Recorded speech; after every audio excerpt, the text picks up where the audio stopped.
podcast where we talk to smart people, but not necessarily done by smart people. That is an awesome question. This one goes down probably on one of my top 5. Hey, I like nutrition. I like to eat food. This is the coolest thing ever. We're going to do this forever. I wish I paid more attention in that class. You know, I'm going to be honest, I don't understand that. As a man, I don't get it. Welcome to smartpeoplepodcast.com. Hello, welcome to Smart People Podcast, conversations that hopefully satisfy your curious mind. Chris Stemp here. This week on the show, we get to talk about one of my greatest, deepest passions. The thing that I think if I had all the money in the world, I would be happy spending the rest of my days doing. And that is improving, working on our food system. We're talking about things like sustainable farming. We're talking about how food, primarily animal products, get from kind of farm to plate, and how that process, which is heavily rooted in the capitalistic ideal of efficiency, is actually extremely detrimental, not just to the health of our planet, but also to those that are producing our food in the first place. I'll tell you an interesting statistic. The average farmer today loses money. Imagine an industry so vital to our livelihood, yet it is unlikely you make a single dollar doing it. That is, of course, unless you are a massive conglomerate. Just as much in this episode, though, we're talking about the switch from what many may call the mainstream to a life on the farm. Our guest is Jon McConaughy. Jon has been immersed in sustainable agriculture for the past 15 years. He built and runs Double Brook Farm, which has pioneered a dynamic new approach to farming that is both financially sustainable, but at the same time is humane and ethical in its treatment of animals. It's energy sustainable, and it's a model for what the rest of farming can be. Now, also, I mentioned where Jon came from. He actually worked in finance for 20 years, and not just any finance. He worked for the Susquehanna International Group and Credit Suisse, where he frankly crushed it in finance, made bank, and then took that bank and invested it into a new way to grow our food. Jon is also a big part of the Decency Foundation, which, if you recall, a previous guest of ours, Jeff Garson, is also a big part of. Jeff actually introduced me to Jon and said, trust me, you're going to hit it off. And boy, was he right. So at the start, we talk about career pathing, going from finance to farming, making the hard choice between money and purpose. And really, I loved what Jon had to say, so I encourage you to listen to that part. But then the second half is all about what he's doing at Double Brook Farm and how it can revolutionize farming. So with that, I hope you enjoy. If you like what you hear, you can go to thedecencyfoundation.org, or you can check out what Jon's doing on his farm at doublebrookfarm.com. Of course, if you enjoy these kind of conversations, we'd love to have you over at Patreon. Go to patreon.com/smartpeoplepodcast for a couple bucks. Support the show. Let us know you care. Let's get into it. We are talking to Jon McConaughy about things like moving from finance to farming and how to revolutionize our food industry. Enjoy.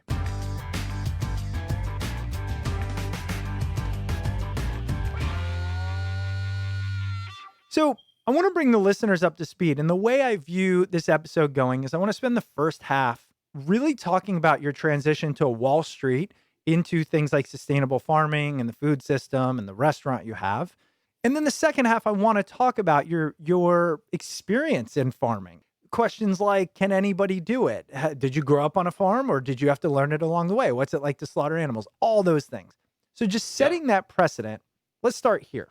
What was your goal in getting started with finance? I went to private high school, and my family was not particularly wealthy. And so going to that private high school was sort of an eye-opener to me that the haves were something, that the kids that I was going to school with had more than I did. And that was something that motivated me to say, I would like to achieve financial success in at least part of my life. And so that was the real driver to get into finance in the beginning. So early on, I sort of had this focus of getting into Wall Street. Interestingly, when you get into Wall Street, at least the part of Wall Street that I was in, there is a discussion that happens on a fairly regular basis of what's your number, meaning at what point do you have enough wealth that you get out of the rat race? And so, interestingly, there's almost the foundation of Wall Street is a group of people hoping to achieve enough wealth so that they can get out of Wall Street. The irony is that most of them never get out, that the number that they come up with in the beginning is too low. And then once they reach that number, their salary has escalated to such an extent that it's, oh, I'll just do it one more year or one more year and one more year. And before you know it, they're 65 and still in finance. But there was some aspect of that when I got into finance, that I was looking to achieve financial success so that I then could go on to do something that was more meaningful. Sure. But I will say the thing that I loved all the time that I was in finance, and part of the reason is just the problem solving that went along with it. So the idea of making decisions on partial information and the reward of knowing whether you were right or wrong at the end of the day. And so it was, I really enjoyed that part of being in finance. The people side of it got a little tiresome after a while, and probably one of the big reasons why I decided to move on from the financial world. When you say the people side, because I'm really trying to hide my biases here, because I could I could give my opinion. I don't know if it's valid or not. Do you mean the working environment? Do you mean clients? Do you mean bosses? What do you mean by that? I'll get a little bit technical. The part of finance that I was in was proprietary trading. What proprietary trading means is that I didn't deal with customers. We had a mandate to make money, and for the banks that I worked for. So, and I only had there was only two companies that I worked for. 10 years for one company, 10 years for another company, and every day our objective was to come in and find a way to make money for the bank. And so we did not deal with the general public. And so when I say the people side, when you're talking about that environment where you are tasked with making money every day, that there is the dark side of capitalism, that that people are out for themselves when you're in that environment. Obviously, the compensation that goes along with that is based upon the success that you have, and therefore there's a real dark side of people taking advantage of any opportunity that they can, whether it hurts somebody else or doesn't hurt somebody else. Again, I had some assumptions around that, but this is where I really want to dig in. You and I had never met before, but knowing what you do now, having read articles about you and what you're doing, I can't imagine you're not a purpose-oriented person at your core. Yeah. Look, there's a lot of people say, yeah, my purpose was to make a lot of money so I could buy a lot of stuff, or my purpose is to make... Right. My guess is you have a strong bend towards wanting to make an impact on the world, on humans, on society. Was that noticeable or prevalent in your time at Wall Street, or did that come later? Did you recognize later, there's, I'm growing and there's a part of me that might not achieve the purpose here that I want? Yeah, no, that was definitely part of it. So at the end of the day, when you're in finance, that there is nothing that you can touch at the end of the day. There's nothing that you can touch or feel or say, I built this.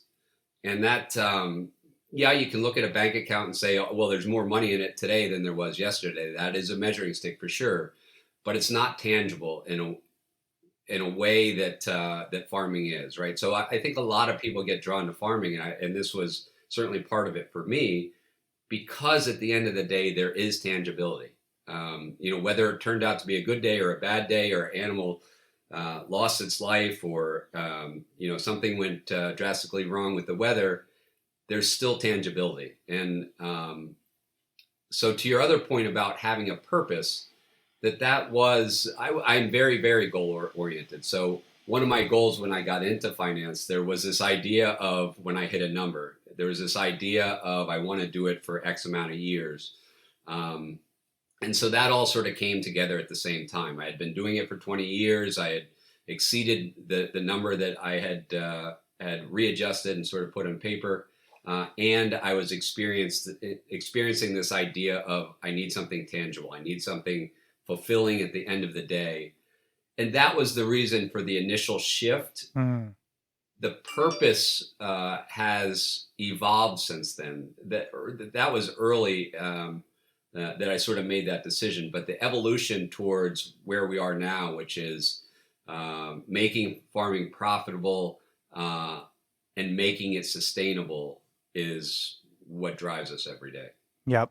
I'm curious where you come out on this idea of having to, quote unquote, sacrifice time to make enough money to then go live life on your terms. And it doesn't sound like that's necessarily what you did, because you enjoyed it.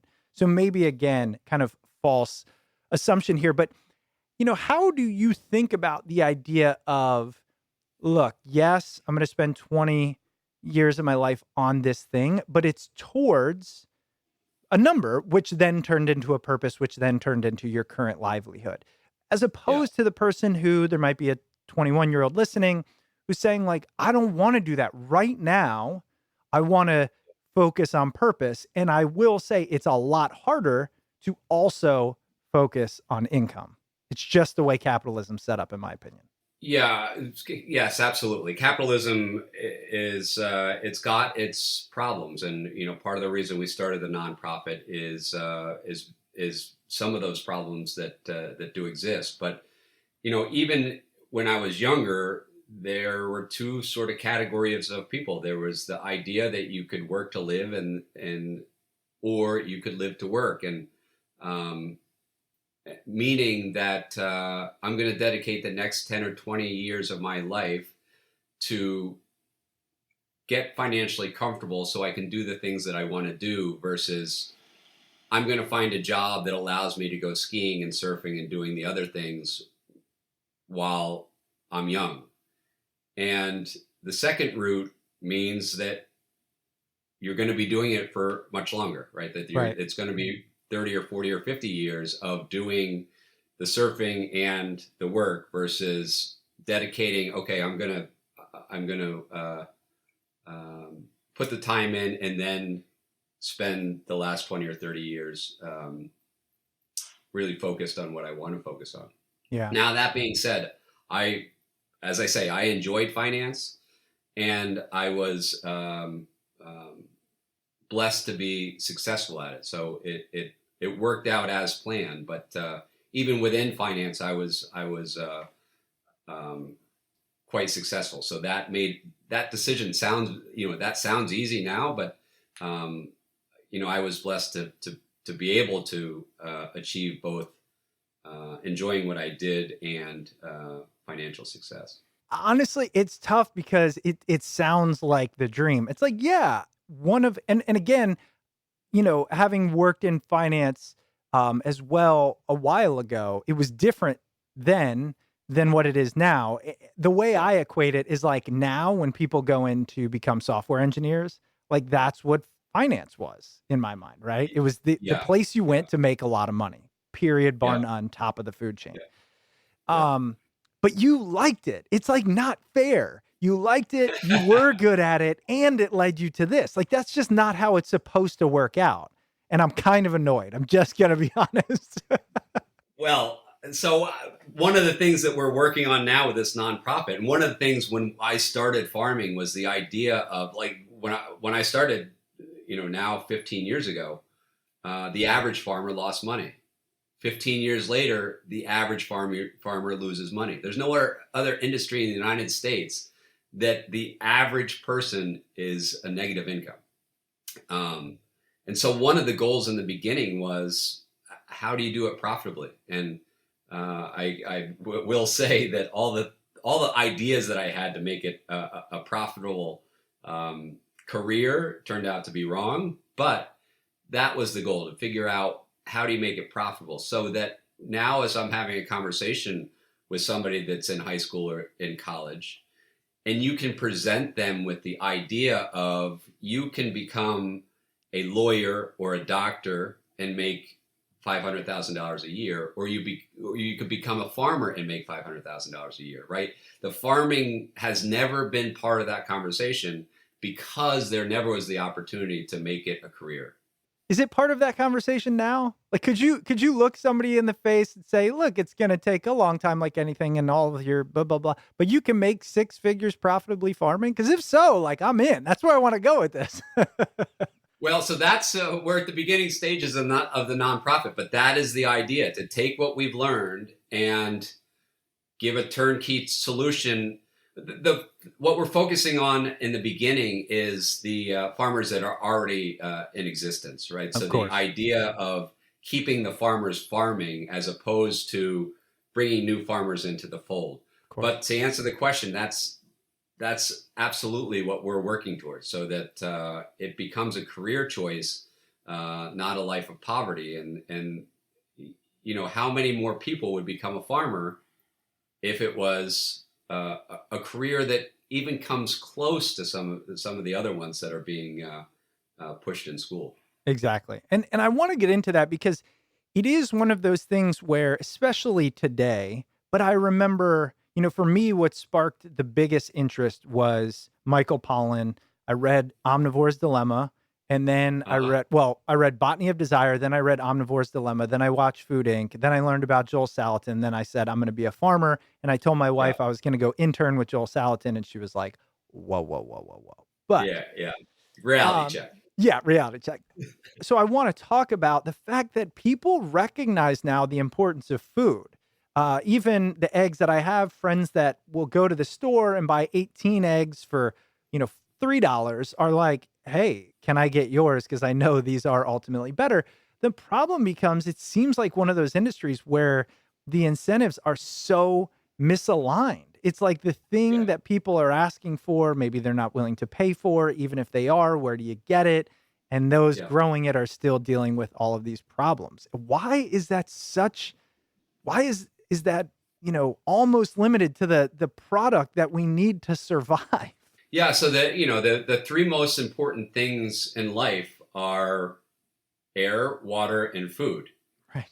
Air and water we don't pay for, and food is number 5 or number 6 in terms of what we spend our income on. So you're absolutely right. It's one of the most important things in our lives, and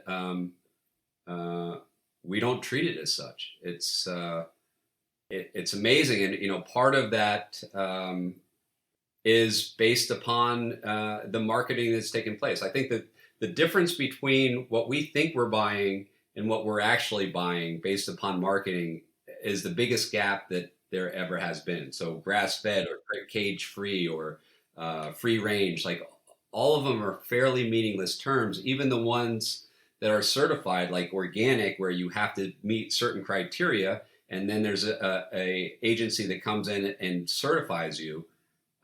That's gotten pretty far away from what it was supposed to be. I want to get into that. To not do this whole conversation a disservice and to follow my linear thought, there's two more things I want to wrap up before we really dig into farming. The first is... Let me just take one step back, because the prelude into this last question, you were talking about your draw into farming.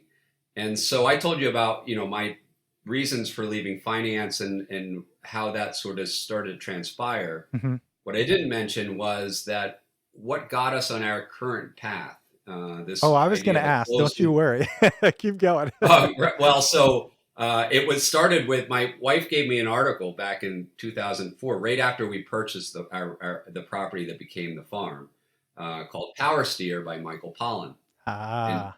And our steer, that article really was an excerpt out of Omnivore's Dilemma. Wow. I read Omnivore's Dilemma and got hooked. There has to be a better way. We have to change the world. We have to change the way we're eating. We have to change the way we're treating our environment. Wow. So I can't tell you how many people find that very similar path and then start to talk about the same names that you're talking about. Joel Salatin, Polyface Farm, Greg Judy. It's an interesting evolution of people getting involved in farming. And now a quick word from this week's sponsor. This week's episode is brought to you by Ginger.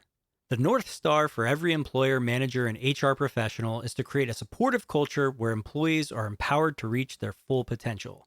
Now more than ever, that objective starts with Ginger, a comprehensive mental health system for employees. Listen, to have a productive workforce, it is absolutely important that your employees' mental health is taken care of. Ginger is reinventing mental health care to provide immediate and on-demand personalized support for your employees. Here's how it works.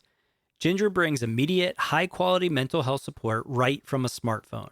With Ginger, members can connect with behavioral health coaches via text 24/7. Your employees having on-demand access to mental health support via an app is absolutely revolutionary, and the Ginger app makes that possible. Employees can get help with setting and working towards goals around anxiety, sleep, relationships, stress, and more. For more in-depth care, Ginger offers video therapy and psychiatry. Coaches, therapists, and psychiatrists work together to ensure each Ginger member gets seamless care tailored to their lives. Nearly 25 million people around the world have access to the Ginger on-demand mental health system. Sign up your team today. To learn more about how Ginger can support your employees' mental health, visit ginger.com/smart. That's ginger.com/smart. And now back to the episode. That's incredible. I mean, one, imagine if you're Michael Pollan right now. Like, if I were to take a lesson away from that, I think in today's world, especially with the glitz and glamour of like social media and we're 1 in 7 billion now when we used to just be 1 in 100 in our tribe, is to realize like one person can still have an impact, and that impact can be massive and exponential, and it can often be based on a tangential route, right? It's not like Michael Pollan said, I'm just going to start a sustainable farm. He's like, well, I'm going to do what I do best, and I'm going to be an author, and then I'm going to be an advocate and all these things. And like, how many people's lives have changed because of that? Two, on this call right now, and not just to the extent of like, oh, I'm going to do it. Both led to nonprofits. Like, not that they're the end all be all, but it's not easy. That's not an easy life choice. Absolutely. And the interesting thing about Omnivore's Dilemma, that he wasn't, the book didn't really have an opinion. It was just sort of this path, which it's amazing how impactful that book is. And he wasn't preaching in any way, right? It wasn't you should do this, you should do that. This is good, this is bad. It was, he was a gatherer. He went the route of sustainable and big ag. And it's interesting the impact that book has without him really giving a whole lot of his opinion. I'll tell this story because I don't know if I've ever told it on the podcast before. People who listen a lot, maybe, but you might find it interesting. So have you seen Food Inc.? Yeah. I'll never forget, my wife and I, way before we were married, we were pretty newly met. We went to see Food Inc.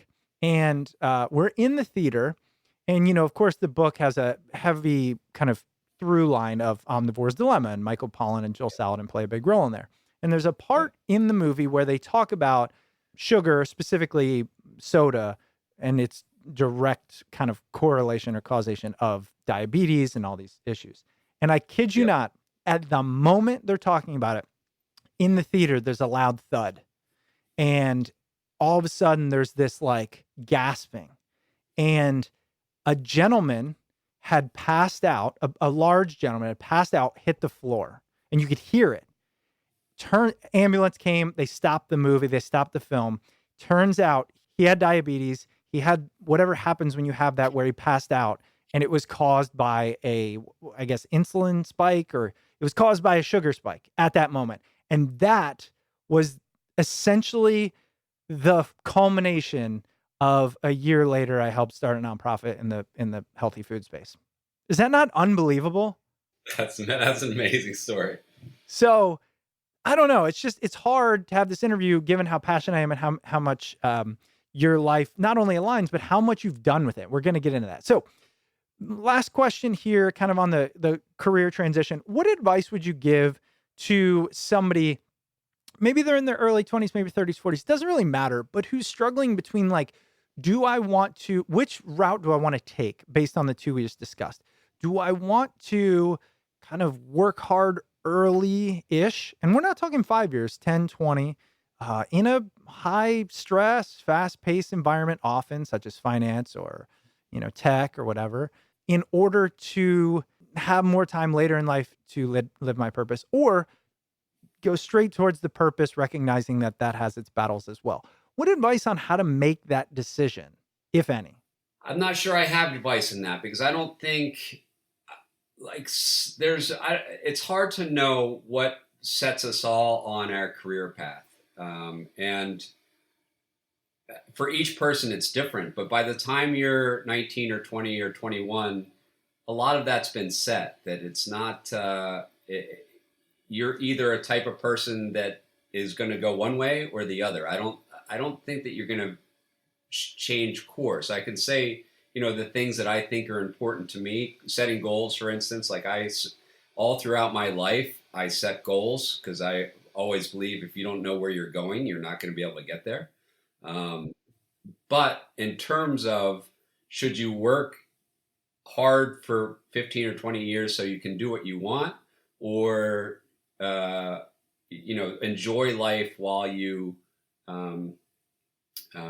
young. And so I used to say the most successful person I know was one of my friends from high school that right after college, he moved to Sun Valley and he was a rafting guide in the summer and he was a ski guide in the winter. And he is still there. But now I've changed my tune on that a little bit Yeah. because he certainly loved it. Like he enjoyed every day. Whenever I saw him, he loved life. It becomes a little bit harder when your knees start to go and your back is giving out. You can no longer be a ski guide and a rafting guide, and he doesn't have any retirement. There's no, he's going to have to continue to work for the next 20 years. And so I don't know. I would have said he's the most successful person that I knew 20 years ago. Yeah. And now when we talk, it's I wouldn't say that he's unhappy, but he recognizes he's in this for the next 20 years. It's a powerful story. And I realize or recognize you saying, I don't know if I necessarily have advice. And I get that, right? Sometimes I'm wary of people who are like, I know the exact advice because then it's missing a lot of nuance. But what I'm hearing is, I think, just as valuable, which is the more important thing is to ask which avenues are most important, understanding the repercussions of both, right? It's recognizing most of the times you can't have it both ways. That's not a bad thing, but do you know yourself well enough to make the best guess at that moment? And if not, how do you figure it out? That's Right. kind of what I'm hearing from you. That's exactly right. And the real answer would be find something that you love so that you're both making, you love that makes you money. Unfortunately, we're stuck into this capitalist world, right? So that money becomes part of this equation. When we talk about success, 99.9% of the people think that success is measured by how much money you make. Yeah. And when you talk about doing the things that you enjoy, 9 times out of 10, it costs money to do those things. So the perfect world is you're doing what you love and you're getting paid a fair amount of money to do that. Right. To your point, that is really the understanding. This gets back to my idea of goals. Understanding what you're trying to achieve allows you to then form a path to get there. And so it allows you then to make the decisions. Do I really want to be working when I'm 75? And right. And if the answer to that is no, then you seriously have to consider your path, and whether that means sacrifice at the beginning or sacrifice at the end. And by the way, sacrifice is part of it. Like whether it's a marriage or career or our hobbies, that there has to be sacrifice. There has to be a balance, and there has to be compromise as well, so that it's never gonna be perfect. Yeah. You look at my life and you say, man, that's what I'd like to be doing. Yeah. But they're not all my days are glamorous, and we have 120 employees, which during COVID that became a real struggle, which meant that like many small business owners, that we were working 100 hours a week because we had to do a little bit of everything. And some of those things I enjoyed and some of those things I didn't enjoy, but ultimately as a whole, it turns out well if there's compromise and sacrifice. It's a powerful statement. I think sometimes just the truisms that we say turn into cliches, which then get minimized, but they're true for that reason. I don't know, maybe I'm just talking to myself, but I always really was like, no, you can have it all. You can push against both. You can, and I think at the expense of reality at times, but I don't know. That is the journey of learning. What I also find funny is we asked probably 100 of our guests this question. We haven't in a while, but what does success mean to you?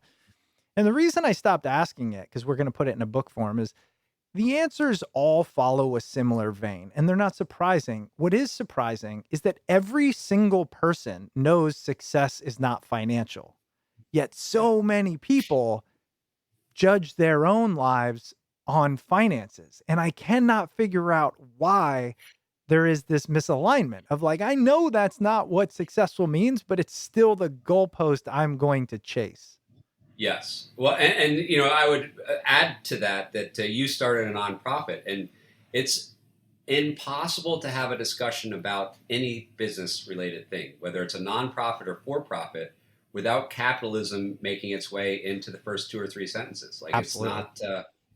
It's not, it's just fascinating to me how it has to be about a return. It has to be about gaining something from it. And it's become a lot more heightened now that there's more focus on this idea of social good or social returns or ESG, whatever of the 10 or 15 new taglines for social investing. That there's really no value put. It really comes back to, well, what's the return I'm going to get? Like, Exactly. yeah, it's great, I'm doing good, but show me the money. Right. And so I don't know it's if we deep. solve that. It's ingrained in all of us. I was going to say, yeah, if we solve that, man, we definitely should be making more money. But so, all right, that was great. I really appreciate that. It's good to see that perspective, and I wanted to talk through it with you. Let's go to now. You leave Wall Street. One of the things I want to ask, and you don't have to give us specifics on numbers, but it's hard for, I think, a lot of people. And I asked this question. Somebody else started at Wall Street, a guest we had, and they opened a nonprofit, and that's what they do now. Right. It's hard when people listening know, okay, you probably made a ton of money. You're probably set for life after that by most standards. So, okay, Jon, if I want to push back, it's easy for you to go do the thing that's like passionate and fun. And I realize it's not that. Like, you're not out just drinking, Mai Tais on a beach. I fully get that. But right. What do you say if it's like, well, is it fair that the only way to really focus on purpose, or in this instance, without starving, is to have to go make a lot of money on Wall Street first? You know what I mean? Or is it just like, hey, again, this gets back to our thing about choices? Yeah, well, I was just about to say that gets back to choices, right? Okay. So it's not fair or unfair. It's the choice that that some of us made. Now, not everybody has the ability to get into finance and make a lot of money. Like, so it's not even that you have a choice that, good point.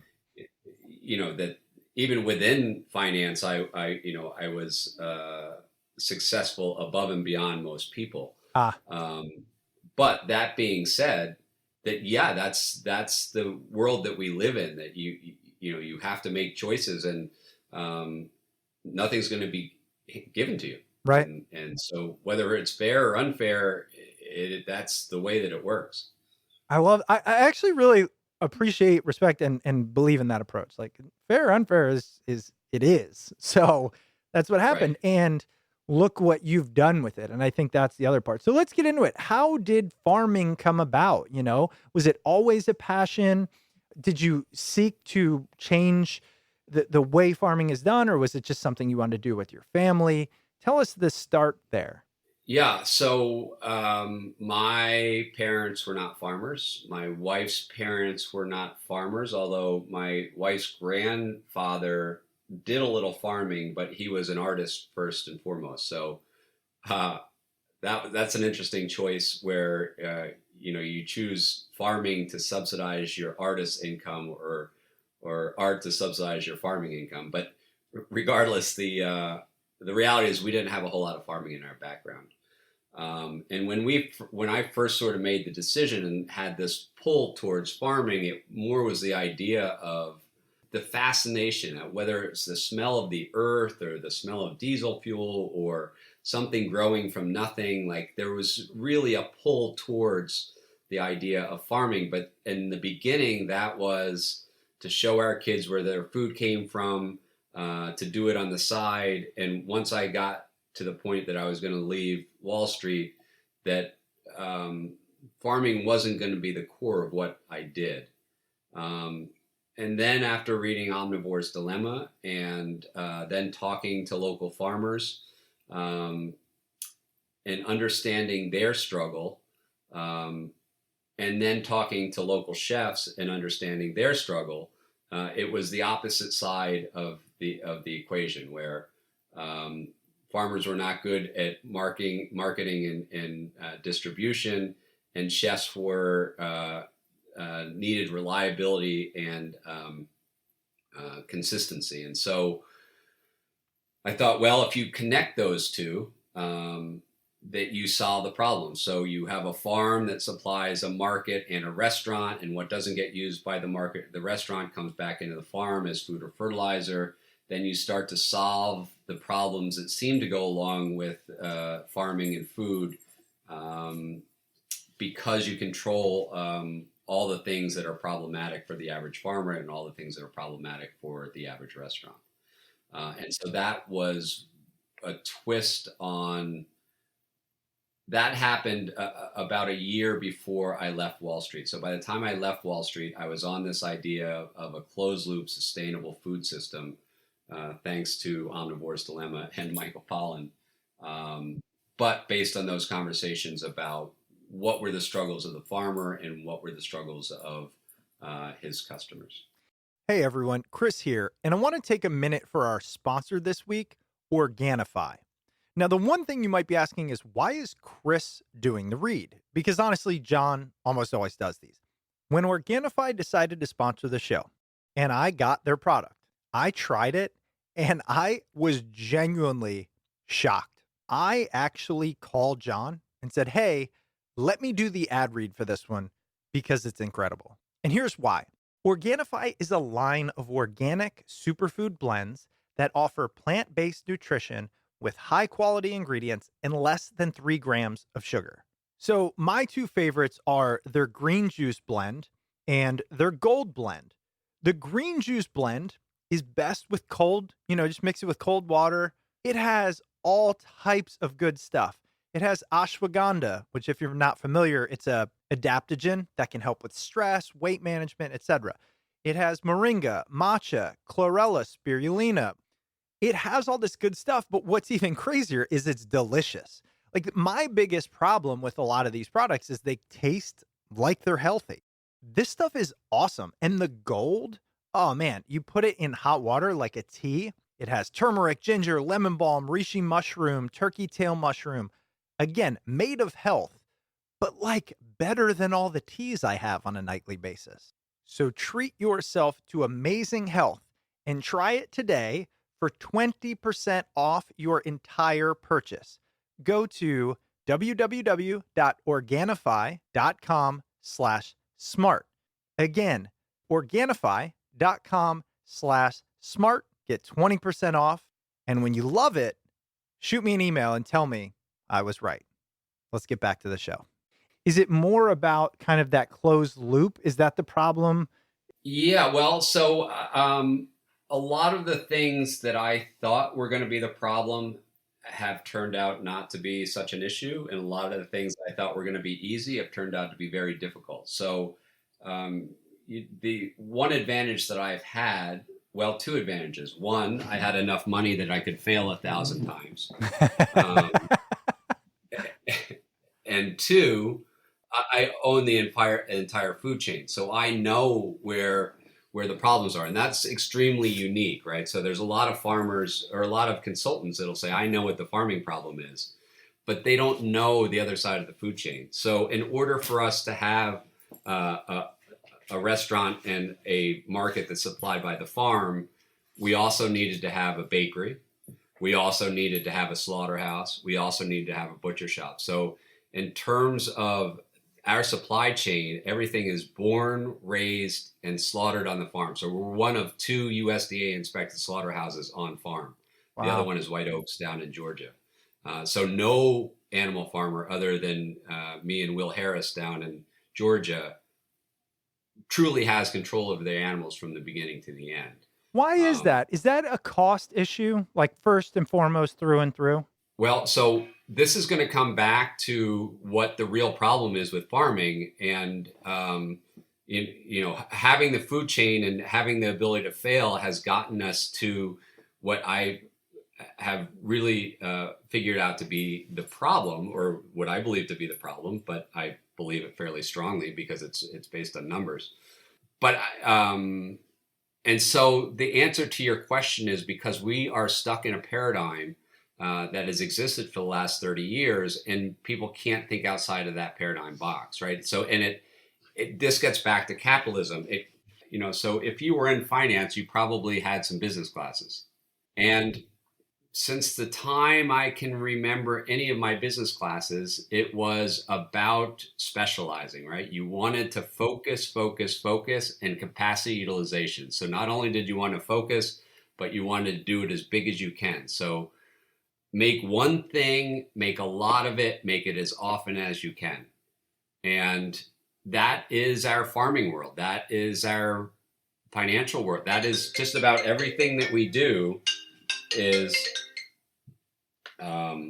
based on that concept of capacity utilization and centralizing. And so in the case of farming, we have centralized to the point where the average piece of beef has traveled 3,500 miles before it gets to you, right? Because it's about, and 85% of the beef slaughtered in the United States is slaughtered by 4 companies. And we're seeing that during the pandemic, that becomes a real problem with our food chain. Yep. But it is something that we've learned. It's been pounded into us since the time we're little. Centralize. And the reality is that this is the time we should decentralize. So just to talk about slaughterhouses as an example, where Smithfield went down, JMS went down, and half of the beef in the United States went offline, right? And so it raises the question that if I had asked this question before the pandemic, you would have told me it doesn't really matter because there's nothing that's going to disrupt the food chain. But if I ask this question now, it sort of makes sense. Would you rather have one slaughterhouse with 2,000 employees, or would you rather have 1,000 slaughterhouses with 2 employees? And the answer, if you're trying to reduce the risk of having an impact on the food chain, is obviously 1,000 slaughterhouses with 2 employees. Right. That I can tell you the slaughterhouses that had 2 employees, certainly ours, that we have backup to those 2 employees, we never went down. Right. And so part of the reason centralization has happened, because the economics did make sense at one point. Now let's switch over to milk as an example. That milk is essentially processed as well. 99.9% of the milk in the United States goes through a central processor, as opposed to being on farm. And if you go back 30 years ago, and Chris, I don't know how old you are, but 30 years ago for me, that there was a central processor, but there was only one. Like Johanna Farms was the milk. When I went into the grocery store, there was only Johanna Farms. We didn't yet have the technology that we were getting milk from all over the country or all over the world, that it was centrally processed, but it was still localized. And then over the past 30 years, those have gotten consolidated and consolidated and consolidated so that the central processing has become much, much larger and things are traveling much, much further. But the time that was happening, it made sense because the equipment was very big and bulky. It was very expensive and it was very difficult to operate. So now, 30 years later, what was the size of a car is now the size of a washing machine. What used to be $1 million is now $100,000. And just like today's cars, it's very easy to operate. So you don't need to know much. And if something breaks, it's under warranty and somebody comes and fixes it. So processing on farm has become a small footprint, fairly cheap, and easy to operate. And so there's 80% of what we eat has to be processed. So you think about what you have for dinner. Every piece of meat that you have on your plate had to be under federal inspection. Every grain that is on your plate, whether it's in the form of bread or whether it's in the form of grits or cornmeal or however it's showing up on your plate, had to be processed. Not necessarily under inspection, but it had to be processed. And that grain processing is all centralized too. And same with milk. So grains, dairy, and proteins all have to be processed. So 80% of what we eat have to be processed. All of that now goes out to a central processor.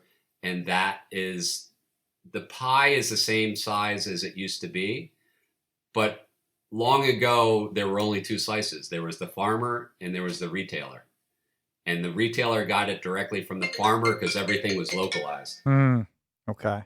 Now that pie is sliced into many, many different slices. So you've got the farmer, you've got the transportation to the processor. You have the processor, you have the transportation to the distributor. You have the distributor, maybe another distributor, maybe a third distributor, and eventually it makes it to the retailer. So somewhere in between there, marketing comes in too. So if the processor is the marketer or the distributor is the marketer, or there's a third-party marketer altogether. And so every time another person enters that chain, the pie gets sliced a little bit thinner.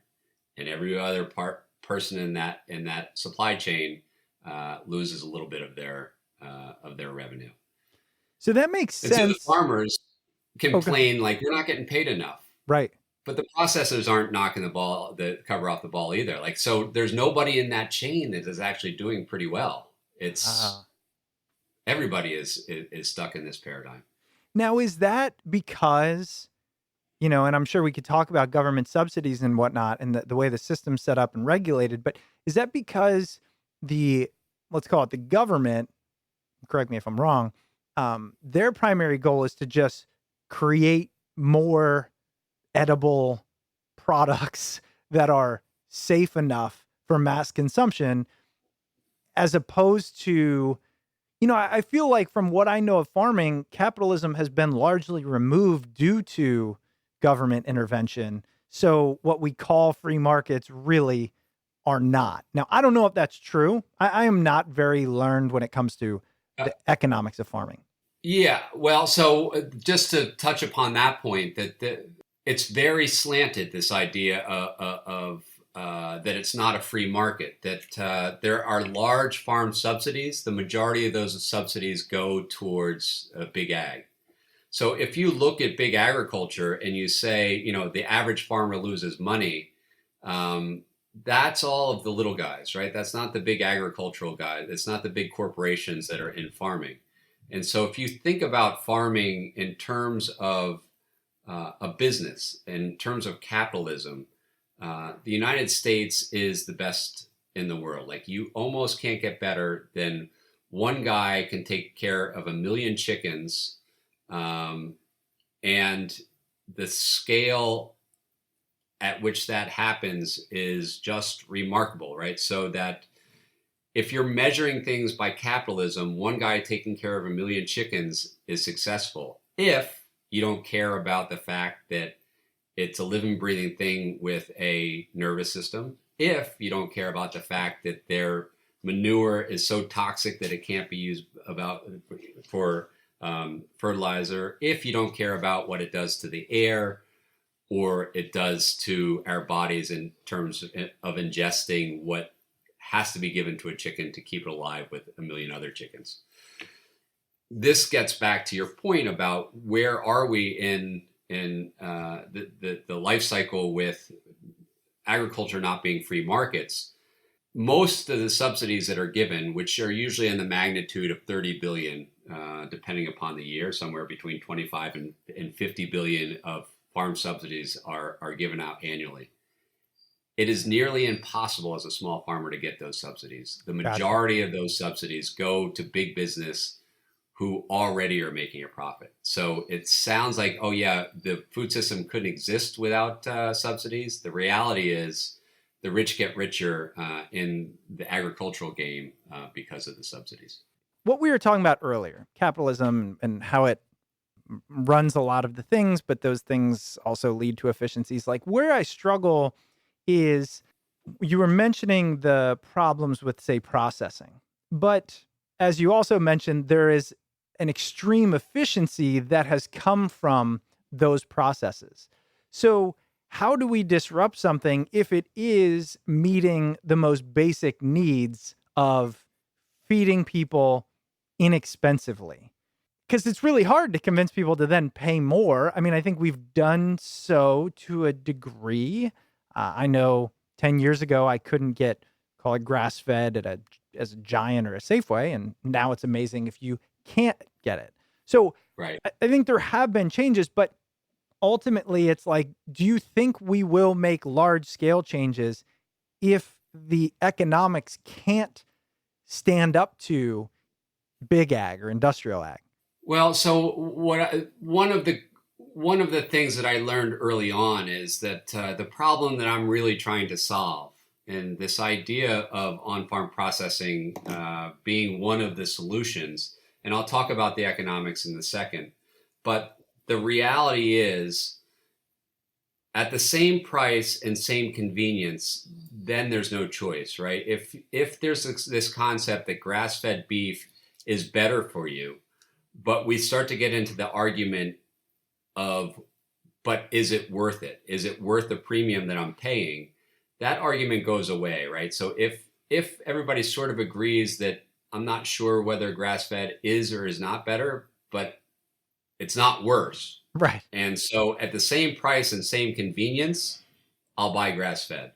Of course. And so that is the big hole that we're trying to fill, is to say same price, same convenience. We're going to raise animals that are better for the environment, better for the people, better for the animals. And that is the holy grail, right? Got it. So when you talk about the economics of on-farm processing and why do more people not do it, to give you an idea of what those economics look like, our slaughterhouse costs us $125,000 to operate a year. If we didn't have the slaughterhouse, it would cost us about $350,000 a year to have our animals processed, right? So we save $225,000 a year to have our own on-farm processing. Wow.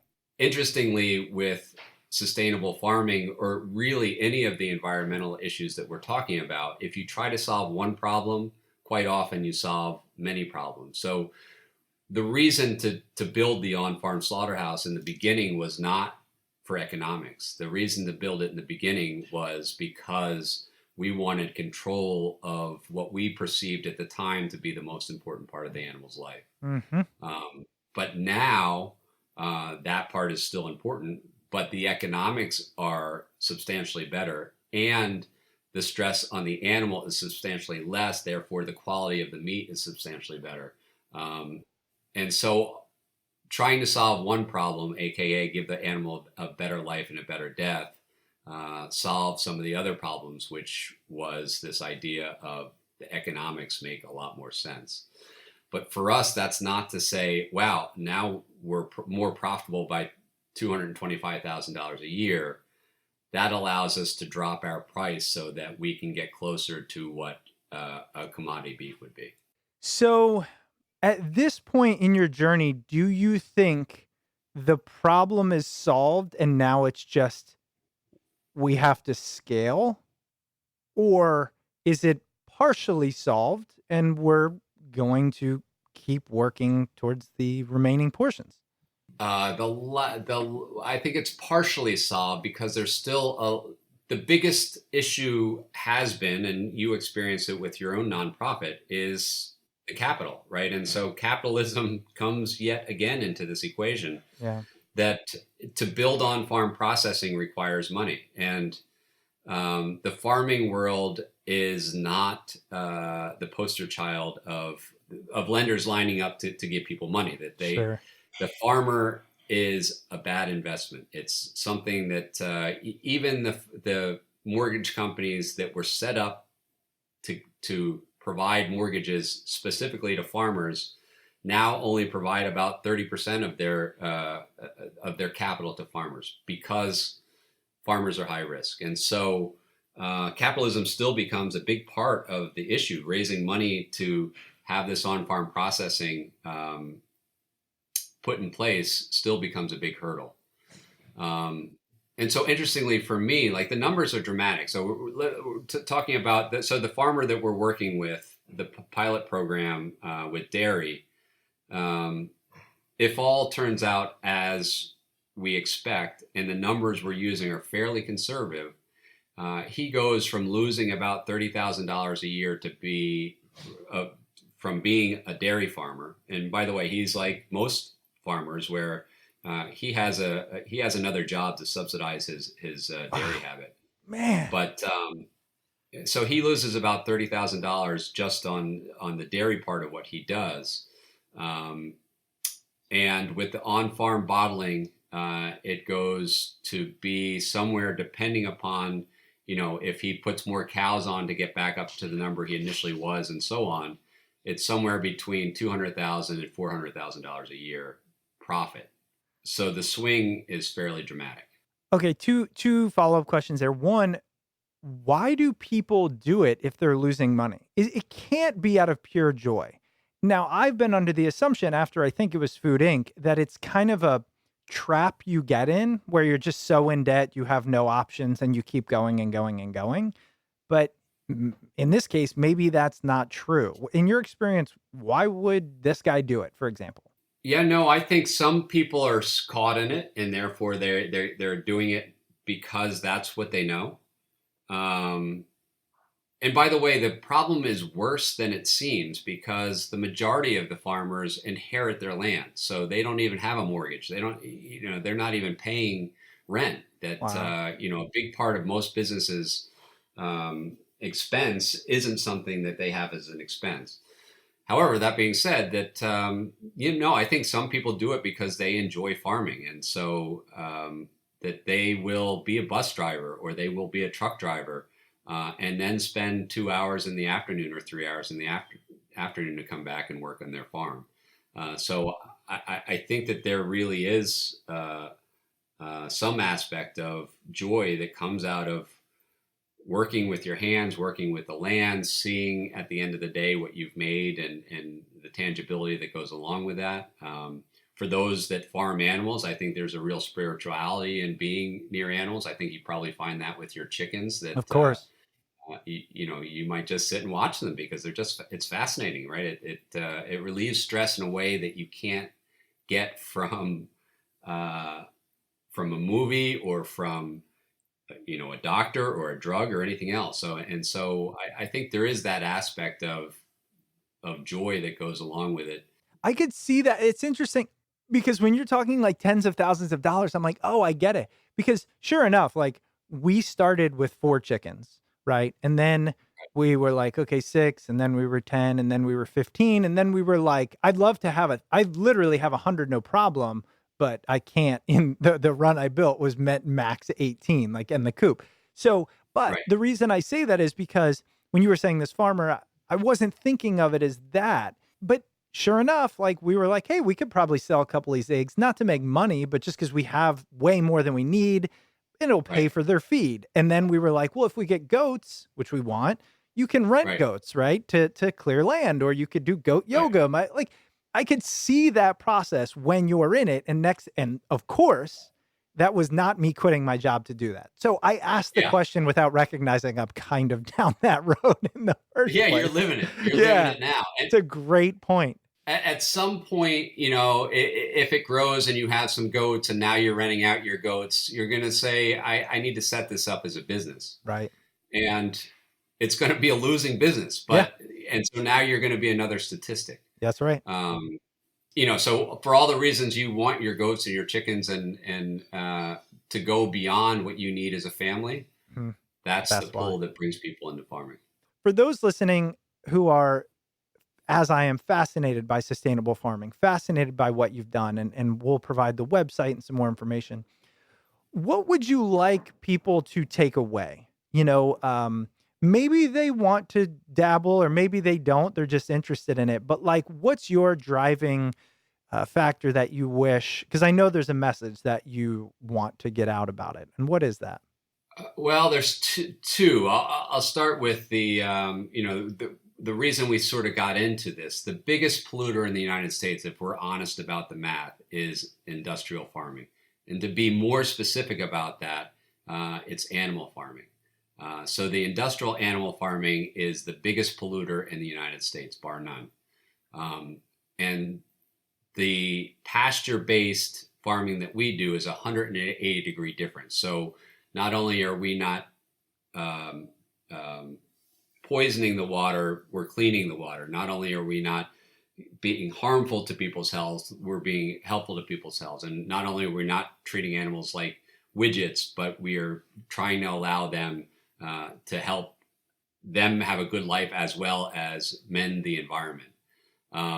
And so if it's the biggest polluter in the United States and 95% of the people in the United States eat meat and we do it 3 times a day, the biggest thing that any of us can do to solve our environmental problems, whether we're talking about greenhouse gases or we're talking about dead zones in the ocean or we're talking about soil being sterile, is to choose animal protein that is raised on pasture.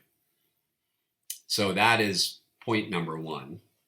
And the other big message is about this idea of local. Like, so you talk about sustainability, and if I had to give one thing that is the most important part about sustainability, it's about local. And once you start to think about local, that becomes about community.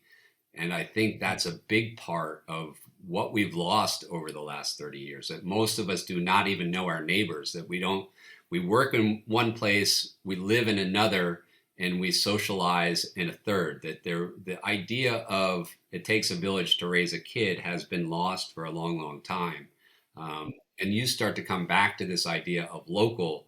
Not only is it powerful in terms of what that means for sustainability and how we can start to heal our earth, but it becomes very important in terms of our mental health for this idea of community. I love it. I love it. The last thing here is just about your farm. So Double Brook Farm, the nonprofit you have as well. Tell us about that a little bit. So we've been talking about the farm, but like, tell us about your business. Where can we learn more? What's your mission? That type of thing. Yeah, so the farm is the sole supplier of Brick Farm Market and Brick Farm Tavern. We do not have a website, similar to Polyface Farm Sure. and Joel Salatin, who were in Omnivore's Dilemma, but we don't ship. Really we're raising food for our community, and in our community, if they support us, is big enough to run what we need to do with the farm. And so our numbers are fairly large, and we have very, very, very little wholesale. So from that aspect, it has worked really well, and it's great to go into either of those establishments and just see the regular people that are there being part of the community. It becomes a gathering space. So Double Brook Farm is Brick Farm Market, Brick Farm Tavern. If those are really the face of the business, those two. So now talking about the nonprofit, that over these years we've learned a lot because we've had the entire food chain. We've seen the problems that arise and what have been difficult and what has not been difficult. And that gives us a very unique perspective. And so that has led us to this idea of starting a nonprofit that is focused on social good at all levels and all businesses, but really with a focus on agriculture. And furthermore, the thing that solves that problem the most, which is on-farm processing. So the idea of the nonprofit is to give a turnkey solution to farmers so that they get the financing, they get the know-how, the permitting, the equipment, how it's used, where they're going to sell their product. And so sign on the dotted line and we will build these processing in a box, for lack of a better term, which allows a farmer to then start to go and think about these ideas of, should I be grass-based? Should I, can I clean up the way that I'm farming now? And that really is our goal. Our goal is to help farmers become profitable, but the backdoor goal of what we're doing is to make them sustainable, to make them start to clean up their practices in order for us to all get to a better spot, which is decentralization of agriculture and a focus on localizing. I love that. And the decentralization is so key just because it's not just better for the environment or better for the animal. It's also safer. The pandemic was such an eye opener. I remember there was a moment where I said, if it all goes to shit, we can survive on eggs. Like there was a legitimate moment where I had that thought, Yeah. So, well, and so, there's even a lot of tentacles to that. Like, so that this idea of accountability, that the closer you get to the source, whether you're the farmer and you know your consumer, you're the consumer and you know your farmer, the more accountability there is, right? So if I'm selling something 10,000 miles away to people I've never met, that I know nothing about, there's zero accountability. When I'm selling it to my neighbor, they can't get sick, right? So accountability is key, as well as it's my water that I'm raising my animals on. So I'm drinking it. I got to protect my water. I got to make sure that my neighbors aren't getting sick. Accountability from a localized food system is very, very, very big. That resonates so heavily. I mentioned the nonprofit that I helped start, and one of the taglines, if you will, that really resonated with me is, if you go eat at your neighbor's house, you don't ask them typically, how did you make this food or what are the ingredients, but you trust that they have aligned incentives, good food, good times, things like that. When you go to a restaurant or a food service operator, their incentives are not, is this healthy, all that. It's, do you like it enough to come back and spend more money? And the things that lead you to that behavior are sugar, salt, fat, which are the things that are primarily going to lead to a lot of the diet-related diseases. So it's similar in that accountability, right? You go to your neighbors, they're not going to put 7 sticks of butter and 3 cups of sugar in just so you go, that was amazing, because that would be wrong. In the same way, like when we hand deliver eggs to our neighbors, it's so funny you say that. Like every time I explain, okay, listen, like here's how to take care of the eggs, and you don't have to refrigerate them, but you got to wash the bloom off and all these things. And people are like, you've told me 9 times. I'm like, yeah, but like you just feel, and it's like 6 eggs, it's like $1 worth of stuff, but it's just different. Yeah. I'm with you on that. What's the name of the nonprofit, and is there a way to support it, to help in any way? Yeah, so the Decency Foundation is the name of the nonprofit, and that's the website, www.the Foundation. And there's a donation box on there, the focus at the moment, as I said, is the on-farm processing. Social good in general will sort of build into other businesses. But one of the other things that we've been doing with this is trying to measure the social good that goes along with any of these projects. So we have something called the new metric, where not only are we building these investments, but then trying to measure what the social good is. So how much have we reduced the pollution? How much have we reduced the transportation? How much have we reduced, how much have we been able to provide to the local community? But in terms of giving, it's through the website. And then when you get onto the website, you'll see some of these other things as well, that it's about measuring social good as well as these on-farm processing in a box. Fantastic. Well, Jon, I really appreciate it. It's been enlightening, eye-opening, motivating, all those things that I look for and hope for in every conversation. So thank you so much for sharing your knowledge and your experiences with us. Oh, it was a pleasure, Chris, and hope to talk to you soon. Welcome back. I hope you enjoyed that conversation with Jon McConaughy.